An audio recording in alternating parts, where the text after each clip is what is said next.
لما اتقال على شوبير انه اقوى اعلامي واكبر اعلامي في مصر ما كانش من فراغ. 5 دقايق من شوبير امبارح في قناة النادي الاهلي قلبت الاعلام وقلبت مصر فوق على تحت. الكل مستني مين هيمشي من الاجانب، والكل مستني مين الصفقات اللي هتيجي من الاهلي. شوبير علق اعلاميين كتير، عره اعلاميين كتير امبارح وخلى كل كلامهم في شنك.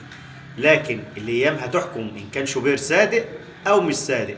مين كله مستني مين اللعيب الاجنبي اللي هيسيب الاهلي ويمشي، ومين اللعيب اللي جاي مصر عشان كولر يغير طريقة اللعب.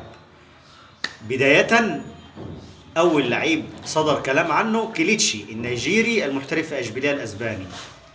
تاني حاجة، شوبير بعد الكلام ده صدر مشاكل كبيرة لمجلس إدارة نادي الأهلي وخلى الجمهور يسخن أكتر ومستني الصفقات. يا ويلك يا شوبير، أو يا ويلك يا خطيب. متنساش اللايك والشير والاشتراك في القناة، أكون شاكر ليكم. السلام عليكم.